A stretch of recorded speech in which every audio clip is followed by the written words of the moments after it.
amados hermanos, buenos días los que se acaban de conectar. Nuestra hermana Tita nos va a leer el devocional y empezamos. Buenos días, hermanos. Dios les bendiga. Para hoy, septiembre 18, el devocional se titula Ahora y para siempre. Entonces vi un cielo nuevo y una tierra nueva, porque el primer cielo y la primera tierra pasaron y el mar ya no existe. Apocalipsis 21:1. ¿Qué sabemos del regreso de Jesucristo? La Biblia nos da ciertos datos muy claros. Sabemos que Jesús regresará de forma personal, física, visible y gloriosa. También sabemos que el tiempo de su aparición será secreto, repentino y que provocará separación entre quienes estén esperándolo y quienes lo han rechazado. Además, lo que fue declarado a los santos del primer siglo en medio de su sufrimiento en el libro de Apocalipsis también es declarado a nosotros. Nadie debe alarmarse por los problemas del mundo, porque Jesús está en control. El poder supremo de Cristo será establecido cuando su reino llegue en plenitud permanente, y su regreso inaugurará un cielo nuevo y una tierra nueva. Esta idea de que el cielo puede venir a la tierra, de que un día la nueva Jerusalén descenderá del cielo de Dios, Apocalipsis 21:2, tiene paralelos imperfectos con muchas otras cosmovisiones modernas, en especial en Occidente. Nuestra cultura es confiada por naturaleza y como tal intenta restaurar nuestro mundo con un poco más de educación, un poco más de previsión social, un poco más de consideración para todos. No obstante, ninguna agenda humana puede lograr jamás una restauración como la que el mundo necesita. El esfuerzo humano puede mejorar las cosas, pero no puede perfeccionarlas. El cielo no llegará a la tierra hasta que Cristo llegue. En el presente la creación está en las garras del pecado y solo Dios al final de todas las cosas puede arreglar esto y lo hará cuando su pueblo se incline delante del Cordero y declare sus alabanzas. Por el momento, tú y yo seguimos viviendo en tierra extranjera. Vivimos en un mundo hostil a Cristo, hostil a su palabra y hostil a una vida de obediencia a Él. La tentación para nosotros como creyentes es huir y escondernos, reunirnos en pequeños grupitos sagrados y no preocuparnos por el resto del mundo. Sin embargo, tal como Jeremías les dijo a los desterrados en Babilonia que buscaran el bienestar de la ciudad en la que se encontraran, Jeremías 29:7. También nosotros debemos buscar el bienestar del mundo en el que estamos. Eso requiere que estemos en el mundo, aunque no seamos del mundo. Que vivamos vidas y hablemos palabras que señalen hacia un lugar diferente. Regocijarnos en la historia de la victoria del Cristo crucificado, resucitado, que reina y que algún día regresará, es lo que nos da la confianza para apuntar más allá de este mundo.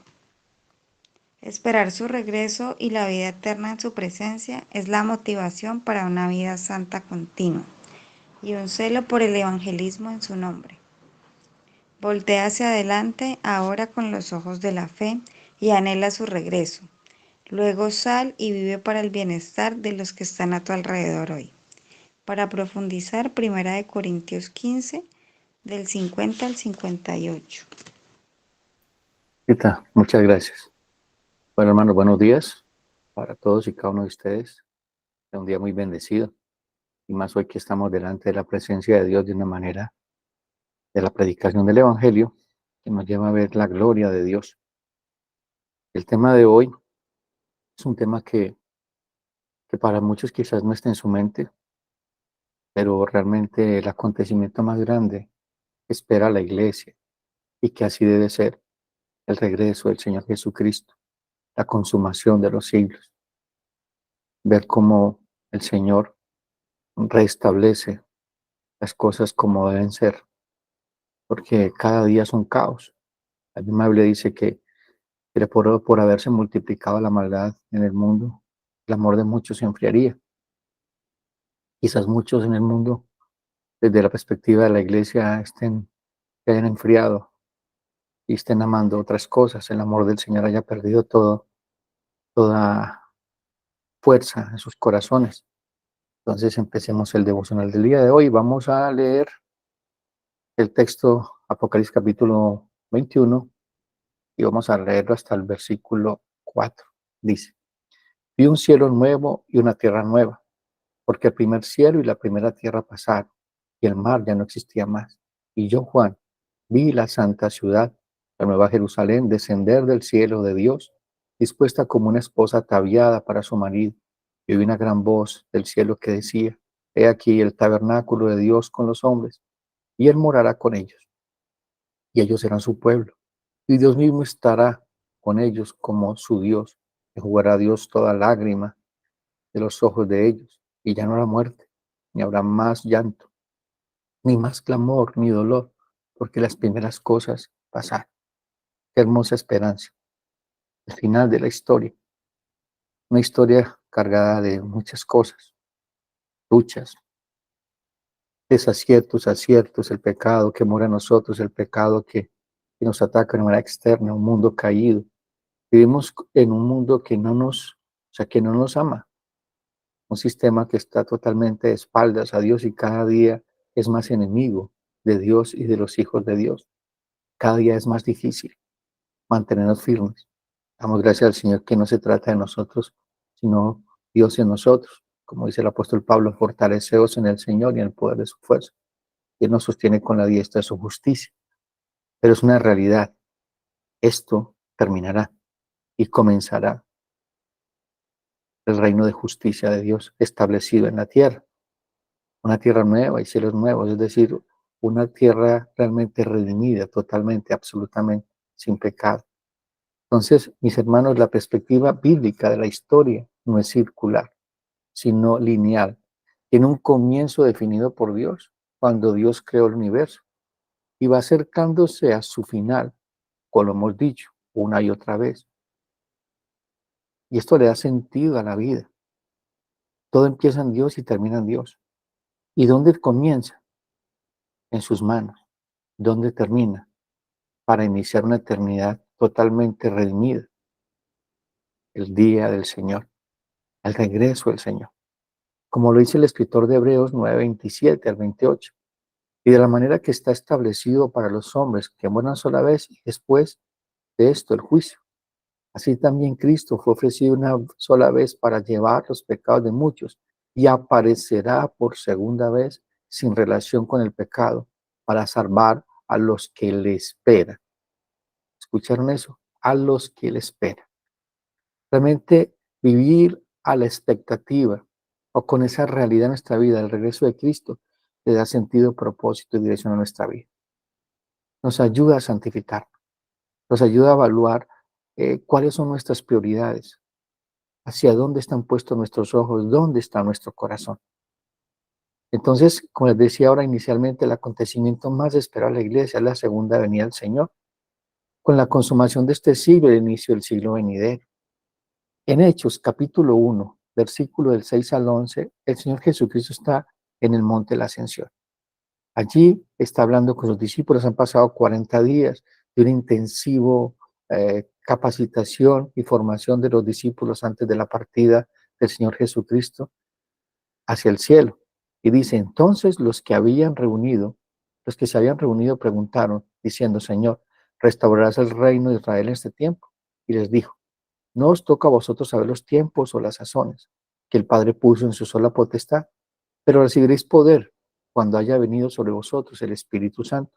Y me seréis testigos en Jerusalén y en toda Judea, en Samaria, hasta lo último de la tierra. Está diciendo, no es el tiempo de restaurar, es el tiempo de predicar. El reino de los cielos se ha acercado. Esta es la misión de la iglesia. La misión de la iglesia no es tener dinero, conseguir tener estamos en el mundo, pero no somos del mundo. Y obviamente que hay que trabajar, hay que planear nuestra vida, hay que testificar de Cristo como buenos mayordomos, con todo lo que nos entrega. Pero el ser de la iglesia, mientras que viene Cristo, es la gran comisión. Primera pregunta, ¿ese es el centro de tu vida? predicar a Cristo, vivir a Cristo, mostrar a Cristo, testificar de lo que Él ha hecho contigo, del glorioso evangelio que mora en ti, porque somos vasijas de barro en el cual Dios ha depositado un gran tesoro de su Espíritu Santo y su glorioso evangelio. Pero mire que los discípulos están preocupados porque establezca el reino, porque traiga la paz, porque acabe con la desigualdad, porque acabe con el imperio romano, porque todo sea justo. No es el tiempo, todavía no es el tiempo. Es el tiempo de que la iglesia salga de su zona de confort y hagamos lo que el Señor mandó que hiciera, pero ninguno quiere hacerlo. Ni van ni envían, como hablaba nuestro hermano Juan con respecto a las finanzas en la parte misionera. Hay muchos que quieren ir, pero no tienen cómo ir. Hay muchos que quieren hacer, pero no hay cómo hacer. Y es una de las grandes limitantes de la iglesia en este tiempo, hablando de la iglesia en Colombia, desde nuestra perspectiva. Pero sabemos de que la obra del Señor y de alguna parte vendrá nuestro socorro para aquellos que predicamos el Evangelio o le servimos al Señor de una manera total. Y luego dice, y habiendo dicho estas cosas, viéndolo ellos, fue alzado y le recibió una nube que le ocultó de sus ojos. Y estando ellos con los ojos puestos en el cielo, entre tanto de que él se iba, he aquí, se pusieron junto a ellos dos varones con vestiduras blancas, los cuales también le dijeron, varones galileos, ¿por qué estáis mirando al cielo?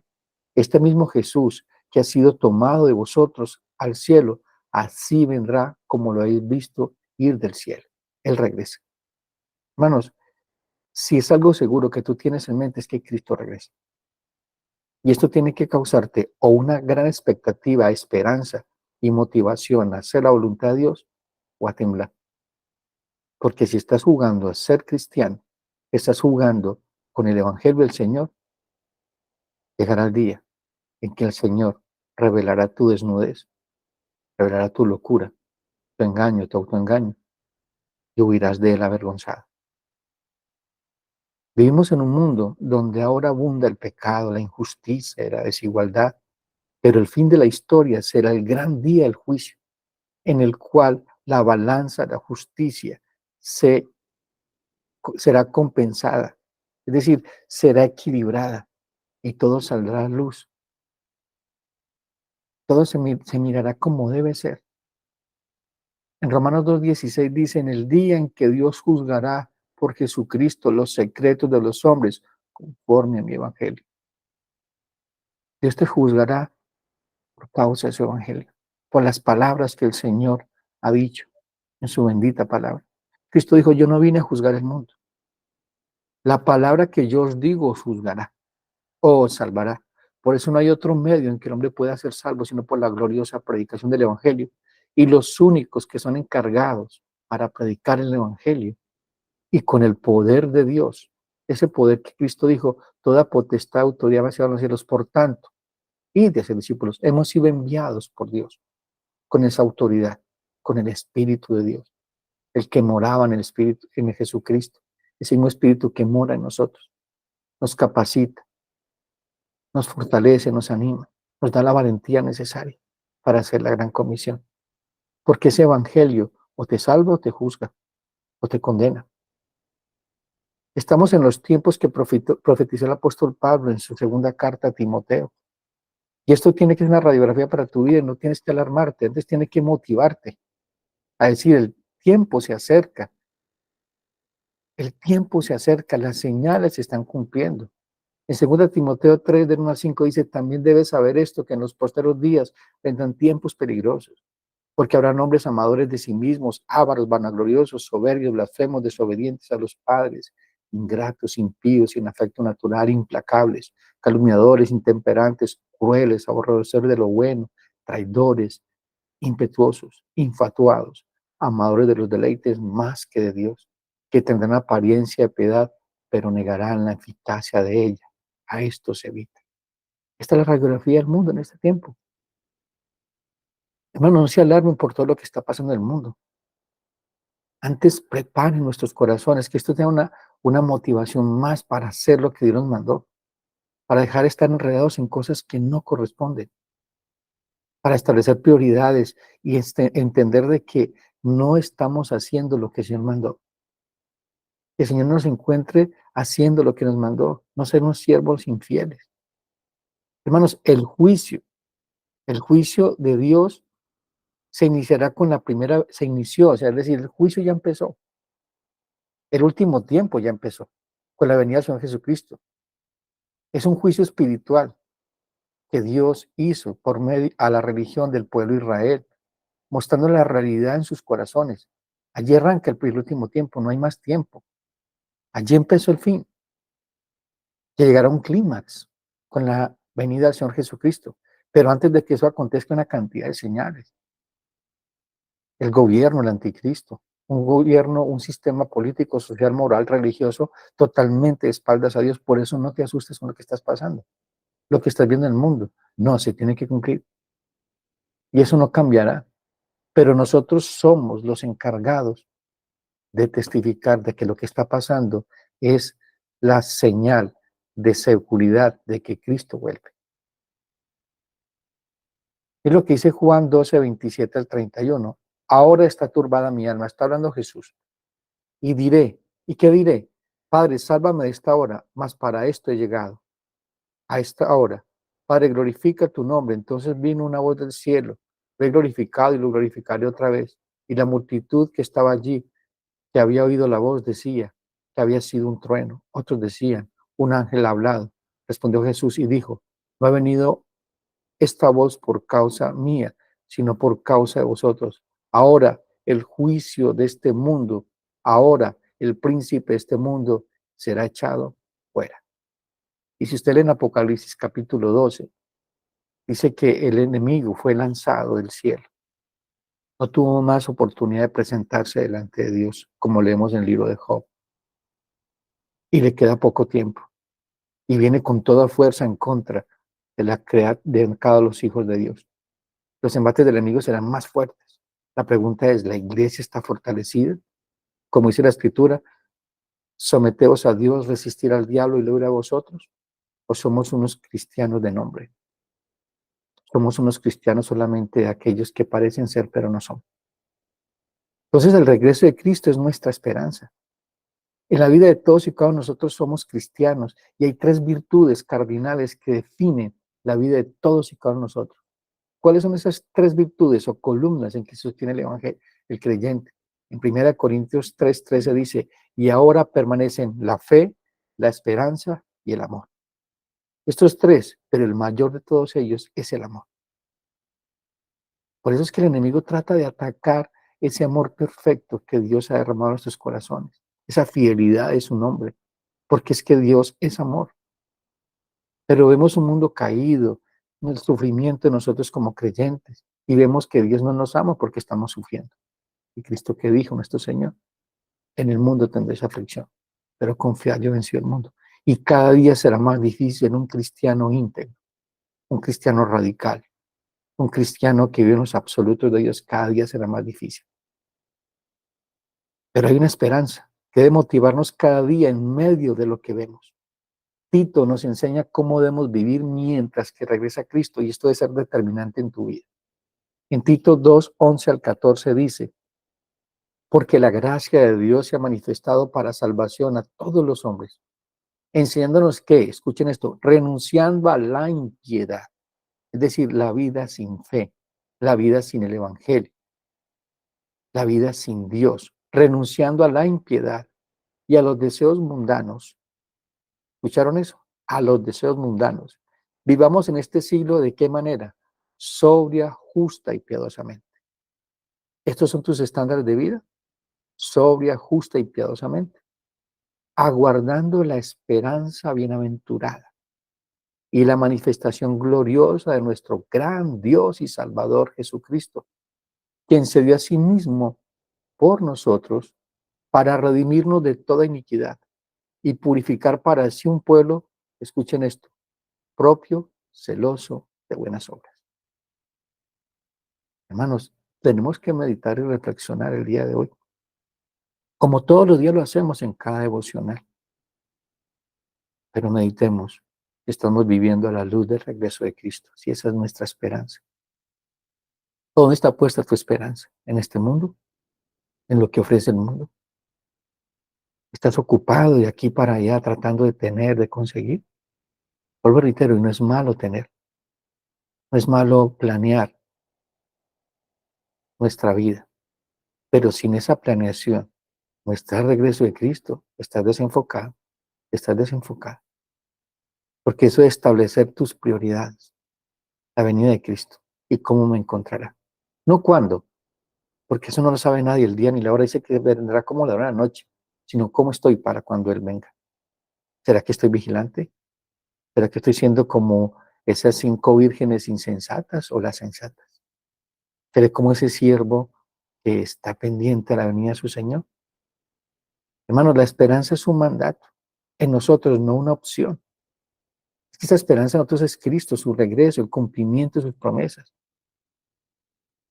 Porque uno de los resultados de la fe es la esperanza. Ese es el resultado de la fe, la esperanza de saber de que Dios es fiel. Y esa esperanza es segura, es una firme ancla en nuestra alma, en medio de un mundo tan convulsionado, en medio de un mundo que se cae a pedazos. Hermanos, aunque el mundo se caiga a pedazos, estamos firmes en el Señor. Preocupémonos por lo realmente que es importante. Ocupémonos de la salvación con temor y con temblor. Realmente ocupémonos con testificar de Cristo en nuestro hogar. Dejemos de vivir para nosotros y vivamos para el Señor, aquel que nos amó y dio su vida en rescate por nosotros. Que no construyamos nuestro propio reino, sino vivamos en el reino de los cielos, de una manera espiritual. Que nuestros hogares sean pequeños destellos del reino de los cielos. Que nuestra hábitat de trabajo, universidad, donde estemos, que el mundo vea que Cristo está en nosotros y que ese Cristo vendrá. Que la única esperanza que tienen ellos es Cristo, no hay otra esperanza. Entonces, cuando vemos la escatología, solo queremos observar cuándo viene el Señor. Esta es la pregunta, pastor, pero ¿cuándo viene el Señor? Pero esa venida de Cristo es para evaluarnos cómo estamos cuando Él venga. Y esta es la finalidad de la escatología, no saber cuándo, sino cómo estoy. Y obviamente que es importante ver los tiempos y la sazón, ver lo que está aconteciendo. Son las señales que nos muestran de que Cristo está a las puertas. No podemos dar la fecha, aunque muchos dicen fechas, pero sí tiempos, es decir, lo que está aconteciendo. En Lucas 21, 27 al 28 dice, entonces verán al Hijo del Hombre, que vendrá una nube con poder y con gran gloria. Cuando estas cosas comiencen a suceder, erguidos y levantad vuestra cabeza, porque vuestra redención está cerca.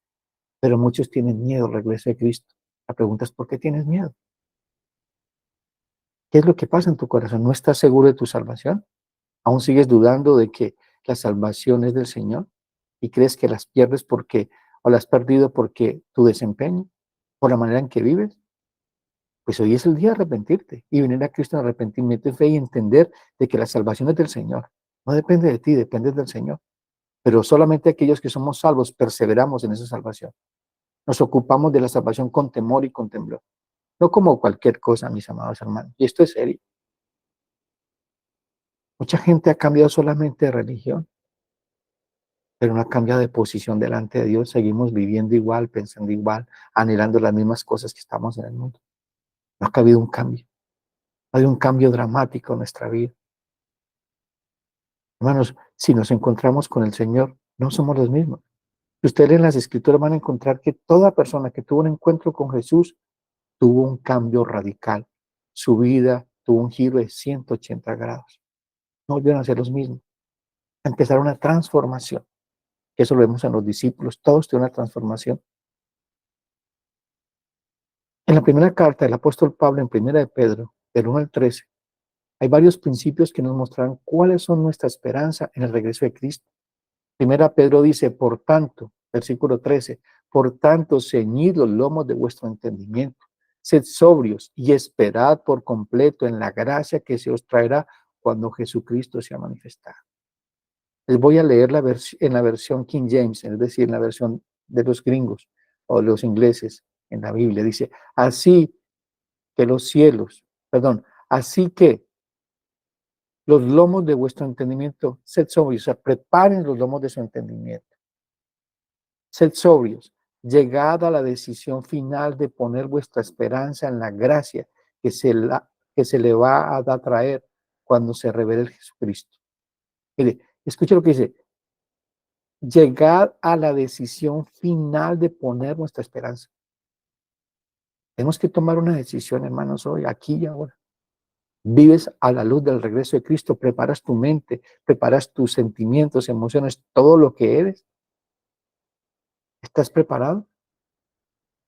En este texto, el apóstol Pedro, está hablando acerca de la grandeza y la gloria que como cristianos esperamos. No podemos perder ese glorioso futuro con las circunstancias presentes. No podemos perder de vista el regreso de Cristo. Mire lo que dice el apóstol Pablo o Apolos, quien haya escrito Hebreos. Dice, corramos con paciencia, puesto los ojos en Jesús, el autor y consumador de la fe. No solamente puestos en el aquí y en el ahora, sino en el siglo venidero. Cristo camina con nosotros. Digo que no nos dejaría solos. Y lo hace a través de su Espíritu Santo. Pero Él regresará. Vendrá por su novia. Y el Espíritu Santo está encargado de santificarnos, de llevarnos a ser como Cristo. Él está con nosotros, pero todo ojo lo verá. Quizás muchos de nosotros no veremos ese acontecimiento, pero sí nos encontraremos con Él. Porque ya sea que Él venga o nosotros vayamos, estamos seguros en sus manos. En este texto el apóstol Pedro está hablando acerca de la grandeza y la gloria que como cristianos esperamos. No podemos perder de vista ese glorioso futuro.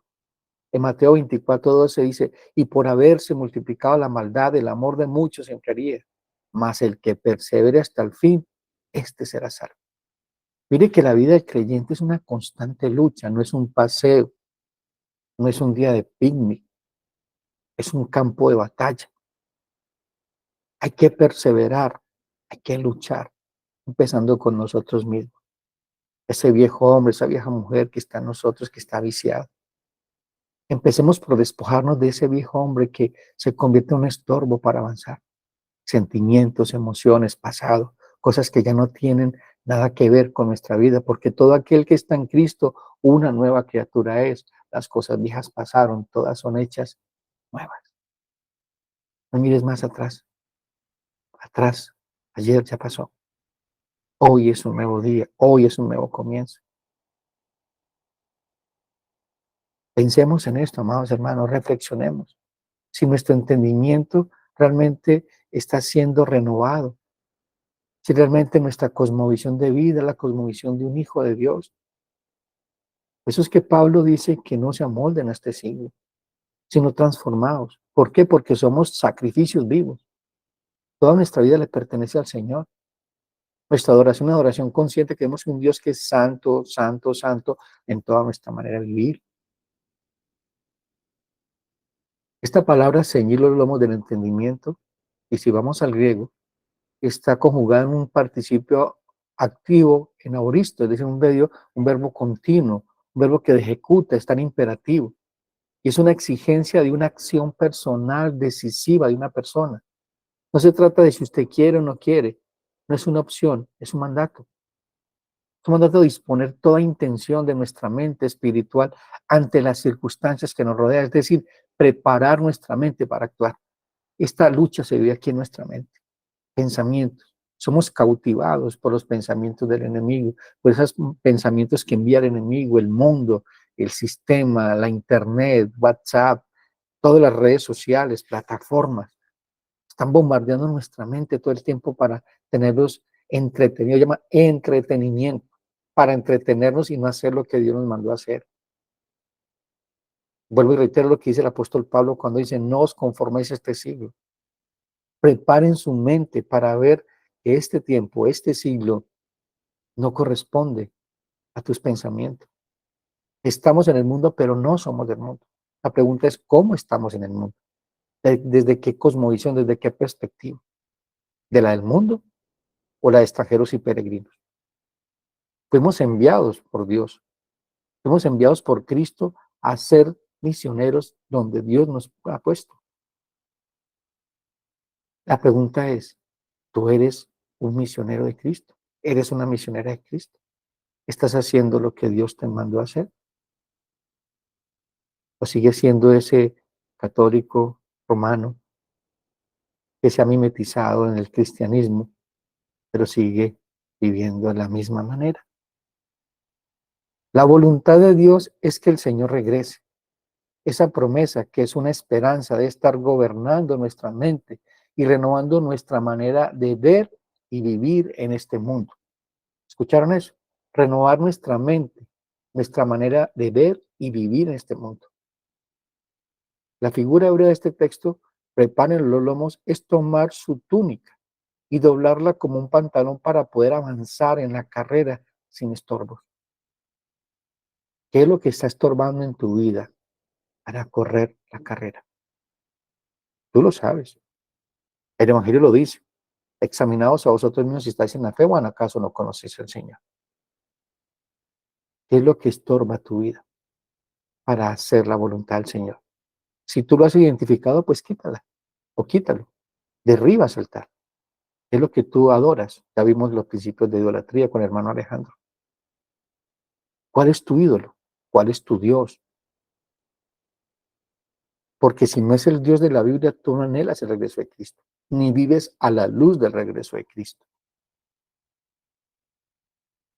¿Qué es lo que dice el apóstol Pablo aquí? Pedro, no, está diciendo que nada estorbe nuestra mente en la esperanza del regreso del Señor.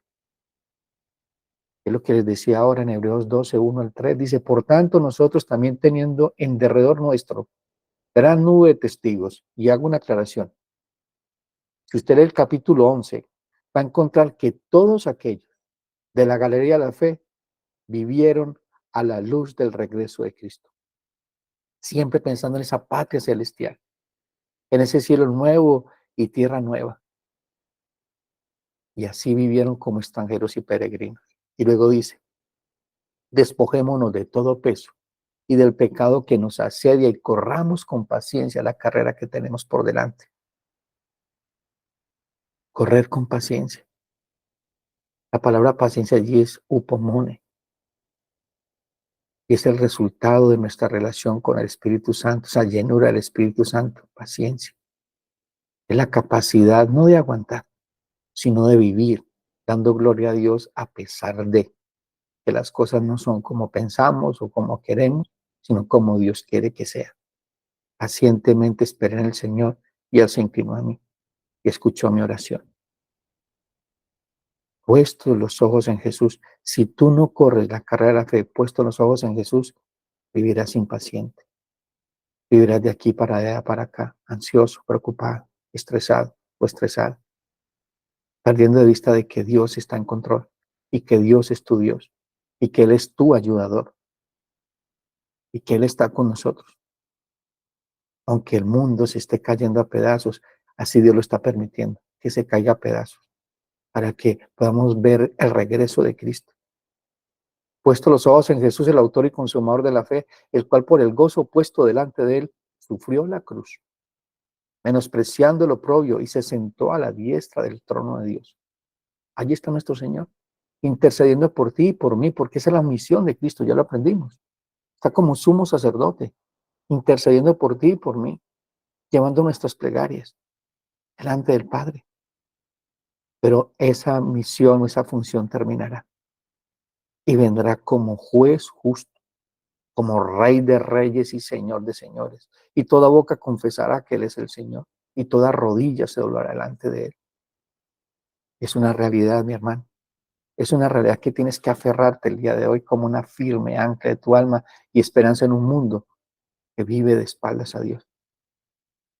En Efesios 4:17 dice, esto pues digo y requiero en el Señor, que ya no andéis como los otros gentiles, que andan en la vanidad de su mente, teniendo el entendimiento entenebrecido, ajenos a la vida de Dios, por la ignorancia que en ellos hay, por la dureza de su corazón.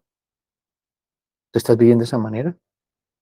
¿Con un corazón, un entendimiento entenebrecido frente a estas realidades, ajenos a la vida de Dios? Hoy es el día de que se caiga ese velo y podamos ver una realidad que necesitamos arrepentirnos de nuestros pecados y volver nuestro rostro al Señor. Y realmente, Señor, sé propicio a mí que soy un pobre pecador. Ayúdame en mi incredulidad. Fortalece y anímame en esta buena batalla de la fe. El término mente que usa aquí el Pedro se refiere a un estado consciente espiritual de todos y cada uno de nosotros. Es una relación consciente con Dios. Es lo que nos habla el apóstol Pablo en Romanos 12:1, cuando dice: así que, hermanos, os ruego por la misericordia de Dios que presentéis vuestros cuerpos en sacrificio vivo, santo, agradable a Dios, que es vuestro culto racional. Aquí la palabra culto racional se trata de adoración consciente. ¿Estás adorando conscientemente quién es Dios? Porque es un Dios santo, santo, santo. Es un Dios que ha determinado cómo se debe adorar, cómo se debe servir, cómo se debe vivir. Porque si somos ciudadanos del reino, pues vivimos de acuerdo a lo que dice el Señor de ese reino. Luego el apóstol Pedro dice: sed sobrios en espíritu. Aquí se traduce que tengan dominio propio. Es el resultado de una vida controlada y llena por el Espíritu Santo. Ser equilibrados. Ser equilibrados en nuestros sentimientos y emociones. Algún día enseñé en la iglesia de que nosotros no somos un termómetro, porque el termómetro lo que hace solamente es medir la temperatura. Somos un termostato que regula la temperatura en medio de los embates del enemigo. Enfrentemos al enemigo con las armas de la fe, no con nuestros sentimientos y emociones, porque vamos a fracasar, porque vamos a pecar en contra de Dios, en contra de nuestro prójimo. Sometamos nuestros sentimientos y emociones a Cristo. Como dice el apóstol Pablo cuando dice: porque las armas de nuestra milicia no son carnales, sino poderosas en Dios para destruir fortalezas, argumentos y toda altivez que se levanta en contra del conocimiento de Dios, llevando cautivo todo pensamiento a la obediencia de Cristo. Este cesorio es un llamado a tener una mente clara, sometida y direccionada en el Espíritu, una visión clara para estar listos para el regreso del Señor. Dice en 1 de Pedro 4:7, más el fin de todas las cosas se acerca. Sed pues sobrios y velad en oración. Sed pues equilibrados en el Evangelio. El equilibrio es el Evangelio. Si lo que estás viviendo, estás sintiendo, lo que vas a hacer pasa por el Evangelio y es aprobado por el Señor, hazlo. Si no, no lo hagas. Desecha ese pensamiento, desecha esa idea, desecha esa emoción, ese sentimiento, porque te hará pecar en contra de Dios y en contra de tu prójimo. En 1 Tesalonicenses 5:4 se dice: mas vosotros, hermanos, no estáis en tinieblas, para que aquel día os sorprenda como ladrón, porque todos vosotros sois hijos de luz e hijos del día. No somos de la noche ni de las tinieblas, por tanto no durmamos como los demás, sino que velemos, seamos sobrios. ¿Estás velando o estás durmiendo? ¿Cómo es tu vida? ¿Sigues dormido? ¿Sigues acomodado? Pues el Señor te va a incomodar. Si eres salvo, el Señor te va a incomodar tu vida y te va a levantar de ese lugar en que te encuentras, de esa zona de confort, porque Él empezó una buena obra en ti y en mí, y no la perfeccionará y la terminará hasta el día del Señor Jesucristo, el día de su regreso. Luego dice: y esperad. Ceñir los lomos, ser sobrios, son condiciones que debemos tener para poder ejecutar el mandamiento de espera al Señor. Amados hermanos, esto no es una recomendación como cristianos. Debemos vivir en esperanza y mucho más en la gloriosa esperanza de la segunda venida del Señor Jesucristo. No es una recomendación, es un mandamiento. Y si es un mandamiento, no tiene que ver con nuestras emociones, sino con nuestra voluntad. Todos debemos decir, hermanos, todos debemos decir la gloria de Dios, vivir en esperanza. Para poder entender de una manera clara la esperanza que tenemos es la segunda venida del Señor, veremos 3 puntos: contexto, contenido y convicción. Contexto. Esta carta fue dirigida a un grupo de cristianos que estaban siendo perseguidos y de una serie de dificultades bastante difíciles. Hermanos, Primera de Pedro fue escrita antes de 3 o 4 meses antes de la gran persecución por el Imperio Romano en cabeza de Nerón. Ustedes en la historia, en esa época, empalaron miles de cristianos, empalados vivos, y quemados vivos a la entrada de Roma. Nerón incendió Roma. Estos hombres sufrían, estas mujeres sufrían, les quitaban sus hijos, todo lo que tenían, y aún así perseveraban. ¿Qué te han quitado a ti? ¿Te están persiguiendo? ¿Te han quitado la vida por Cristo, algún familiar? ¿Qué estás sufriendo? ¿Cuáles son tus sufrimientos si tú los comparas con estos cristianos? No es nada comparado, ¿cierto que sí? Por eso nuestro cristianismo es tan débil. Por eso es que tienen que pasar momentos difíciles en tu vida. Pues que el Señor tiene que mover tu vida, estremecerla, para mostrarte de que estás equivocado, como estás viviendo. Anhelos, sueños, pero que Él empieza la obra y la termina, mis amados hermanos. Ese era el contexto de este texto. La gente estaba sufriendo, pasando momentos difíciles. Pedro quiere llevarlos a la gloriosa esperanza, la gracia y su plenitud en el regreso de Cristo, independientemente de las circunstancias que estaban viviendo a su alrededor. La esperanza es que Cristo viene, pero ellos no vieron venir a Cristo, pero sí fueron a Cristo y fueron recibidos por el Señor diciéndole: buen siervo fiel, entra al gozo de tu Señor. Pensemos en eso, mis amados hermanos, reflexionémonos en eso, que el mundo que nos rodea se está cayendo a pedazos. Somos perseguidos y señalados por el mundo a causa de nuestra fe. ¿Y cómo vivimos esa fe en el Señor? Pero muchos han negociado los absolutos de Dios. Muchos se han mimetizado con el mundo, el cristianismo camaleónico. Somos cristianos con cristianos y mundanos con mundanos. ¿Realmente vives en los absolutos? ¿Eres un cristiano radical? ¿Temes a Dios? ¿El temor de Dios está delante de tus ojos? Hermanos, espera una herencia gloriosa. Pues que como cristianos podemos disfrutar el gozo y la alegría, es decir, esa seguridad y confianza de que a pesar que las pruebas tan difíciles que estamos viviendo, estamos seguros. En 1 de Pedro 1, 6 al 8 dice: en lo cual vosotros os alegráis, aunque ahora por un poco de tiempo, si es necesario, tengáis que ser afligidos en diversas pruebas, para que sometida a prueba vuestra fe, mucho más preciosa de que el oro, el cual aunque perecedero se prueba con fuego, sea hallada en alabanza, gloria y honra, cuando sea manifestado Jesucristo, a quien amáis sin haber visto, en quien creyendo, aunque ahora no lo veáis, os alegráis con gozo inefable y glorioso. Esa es una realidad, mis hermanos. Eso vas a vivir y yo voy a vivir si somos salvos, si estamos en la fe, si estamos en el Señor. No importa las circunstancias que estemos viviendo o que viviremos mientras el regreso del Señor Jesucristo, somos un pueblo privilegiado, pues somos el pueblo escogido por Dios y tiene su gran nombre, hermanos. El gran nombre de Dios está en nosotros. Lo que dice primera de Pedro: más vosotros sois linaje escogido, versículo 9 del capítulo 2. A vosotros linaje escogido, real sacerdocio, nación santa, pueblo adquirido por Dios. Y escuchen esto: para que anunciéis las virtudes de aquel que os llamó de las tinieblas a su admirable. Este es el principio fundamental de la iglesia: anunciar las virtudes de aquel que os llamó a las tinieblas a su luz admirable. Seguimos quejándonos, lamentándonos porque no tenemos lo que tienen otros, porque todo no me sale como yo quiero, como lo he planeado, porque no me fui de vacaciones, porque no tengo casa, carro y beca.